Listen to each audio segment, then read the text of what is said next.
Hello, I am doctor आरती कटियार। आज हम लोग बात करेंगे डिफ़िकल्ट वजाइनल डिलीवरी के बारे में, यानी डिफ़िकल्ट नॉर्मल डिलीवरी। कई बार जब हम लोग नॉर्मल डिलीवरी करा रहे होते हैं तो हमें नॉर्मल डिलीवरी नॉर्मली कभी करानी नहीं पड़ती है। नॉर्मल डिलीवरी चूंकि एक नेचुरल प्रोसेस है तो पेशेंट को नेचुरल पेन से स्टार्ट होते हैं, सब कुछ नेचुरली होता रहता है और अल्टीमेटली नेचुरली बेबी बाहर आ जाता है, खुद से प्लेसेंटा बाहर आ जाता है और हमें सिर्फ थोड़ा केयर देनी पड़ती है पेशेंट्स को और बच्चे को। बाकी एज सच नॉर्मल डिलीवरी कराने में हमें कुछ अलग से नहीं करने की ज़रूरत होती है।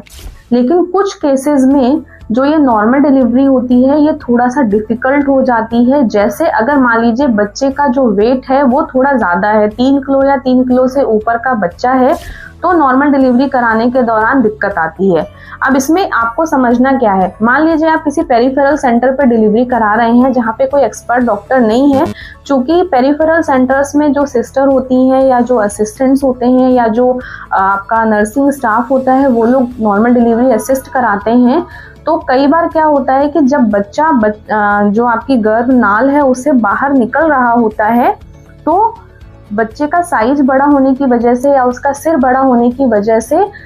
कई बार बच्चा झटके से इस बच्चेदानी के रास्ते से बाहर आता है, तो यहाँ पर टीयर्स हो जाते हैं, मतलब ये रास्ता जो है वो फट जाता है। ये बहुत इंपॉर्टेंट बात है। ऐसे बहुत सारे पेशेंट्स हम लोग के पास आते हैं जिन्होंने अपनी डिलीवरी कहीं और कराई होती है लेकिन उसके बाद उनको बहुत ज़्यादा ब्लीडिंग हो रही होती है और वो लोग कंट्रोल नहीं कर पाते और वो हमारे पास पेशेंट्स को रेफर कर देते हैं। ऐसे पेशेंट्स को जब हम एग्जामिन करते हैं तो हमें पता चलता है कि नॉर्मल डिलीवरी के दौरान जब बच्चा यहाँ से निकला तो उसने इस बच्चेदानी के रास्ते को फाड़ दिया। कई बार हम लोगों को यहाँ इस गहराई में टीयर यानी कि फटा हुआ हिस्सा मिलता है जिसको हमें पेशेंट को बेहोशी देके एनेस्थीसिया देके सिलना पड़ता है और पेशेंट को इतनी ज़्यादा ब्लीडिंग होती है कि उसका हीमोग्लोबिन कम हो जाता है। कई बार पेशेंट्स का बीपी चला जाता है, पल्स चला जाता है, पेशेंट की स्थिति बहुत गंभीर हो जाती है। तो मेरा आप लोगों के लिए सजेशन ये है कि जब भी आप कहीं पर भी अपने पेशेंट्स की नॉर्मल डिलीवरी करा रहे हैं तो अगर आप ये देख रहे हैं कि नॉर्मल डिलीवरी होने में ज़रूरत से ज़्यादा समय लग रहा है, एक एवरेज टाइम होता है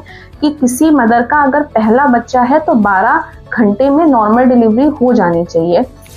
या दूसरा या तीसरा बच्चा है तो 6 घंटे में नॉर्मल डिलीवरी हो जानी चाहिए। अगर हमें लग रहा है कि 12 घंटे से ऊपर हो चुके हैं, डिलीवरी अभी तक नहीं हुई है, तो इस तरीके के डिलीवरीज में डिफ़िकल्ट नॉर्मल डिलीवरी की संभावना हमेशा बनी रहती है कि किसी कारण से बच्चा नीचे नहीं खिसक पा रहा है या किसी कारण से दर्द प्रॉपर्ली नहीं आ रहे हैं, कोई तो दिक्कत है, इसीलिए 12 घंटे से ऊपर का समय हो चुका है लेकिन अभी तक डिलीवरी नहीं हुई है। ऐसे केस में कई बार जो स्टाफ होता है या जहाँ भी आप डिलीवरी करा रहे हैं वो लोग इस प्रोसेस को थोड़ा रैपिड करने के लिए या